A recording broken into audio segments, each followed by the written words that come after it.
On termine cette partie régionale avec le dernier épisode de notre série consacrée à la passion des animaux. Nous sommes dans la Marne cette fois, à Jonchery-sur-Vesle. C'est ici que Marie et Sophie ont lancé il y a 4 ans leur ferme pédagogique. Un rêve d'enfance devenu réalité avec une envie, partager leur amour des animaux avec le plus grand nombre. Kelly Lafin, Anthony Capra.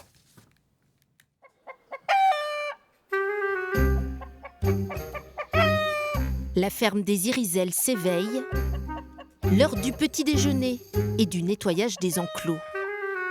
Salut. Ça va? Vous en êtes où du coup là dans les soins, Maxime? Dans ce parc de 8 hectares, Sophie et Marie supervisent les opérations. Elles veillent au bien-être des 150 animaux qui vivent ici. Il y a un bébé là-dedans. Nous en général on fait notre petit tour. S'assurer que les animaux vont bien, puisque comme Marie s'occupe pas mal du côté vétérinaire, c'est elle qui va pouvoir dire on va faire tel traitement, voilà.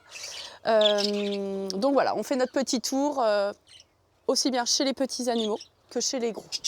La même attention et la même bienveillance pour chaque pensionnaire.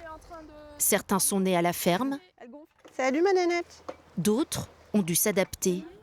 Notre grande nénette, la grande Annès, elle a quitté son troupeau dans lequel elle vivait, donc on a senti que le début était compliqué et que voilà, l'arrivée, il a fallu la prendre vraiment tout en douceur et tout en...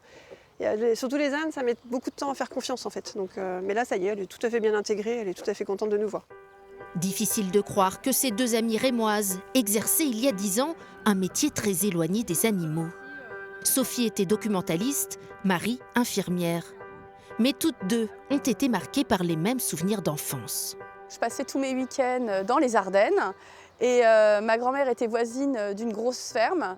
Et donc il fallait amener les vaches au pré, les ramener le soir. Et je m'occupais aussi des poussins dans cette ferme. C'est toujours quelque chose qui m'a vraiment passionnée. Passer mes vacances également du coup, dans la ferme familiale avec l'opportunité de pouvoir apprendre plein de choses. C'est vrai que c'est une vraie leçon de vie, une ferme pour des enfants. Une leçon de vie qu'elles adorent partager. Aujourd'hui, la ferme accueille des adolescents scolarisés en IME, un établissement spécialisé dans la déficience mentale. Salut les jeunes! Vous allez bien? Vous êtes beaux de loin comme ça, vous êtes vraiment tous beaux, hein. Tous bien habillés, tout trop beaux. Vous êtes en forme? Oui.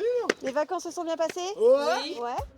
Accompagnés de leurs éducatrices, ils viennent chaque semaine s'occuper des animaux. Vas-y Maxence.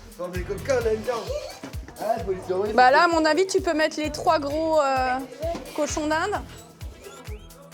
J'aime bien, comme j'aime bien les animaux, j'aime bien m'en occuper. Ça nous apaise et puis ils sont magnifiques. J'aime bien leur faire des câlins, ils sont mignons. Une parenthèse réconfortante pour ces jeunes, mais aussi l'apprentissage des responsabilités. Ça leur donne aussi un goût du travail, parce que là, c'est des jeunes en situation de handicap et il faudra aussi un jour qu'ils travaillent. Donc voilà, ça les valorise dans plein de choses. Dans cette ferme, pas de jugement. Les différences sont oubliées. Ce sont ces valeurs que Sophie et Marie veulent transmettre aux visiteurs comme aux bénévoles. Ce qu'on voulait, c'était un espace ouvert où on avait la possibilité d'accueillir un peu les gens, nos bénévoles. Ça va du jeune étudiant au jeune retraité, de la personne en situation de handicap. Vraiment, l'idée, c'était d'avoir un lieu où on pouvait mélanger vraiment toutes ces personnes avec une acceptation des uns des autres. Et je pense que c'est vraiment l'animal qui permet ça.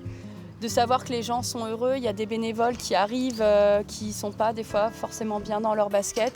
Et d'être au sein de cette association familiale, on est vraiment familial, et nous, ça gonfle notre cœur. Exactement. Voilà, c'est ce qu'on voulait dès le départ. C'est ce qu'on voulait. Mais l'aventure est loin d'être terminée. Ces deux passionnés nous disent avoir encore de nombreux projets. La famille de la ferme des Iriselles pourrait bientôt s'agrandir avec de nouveaux arrivants.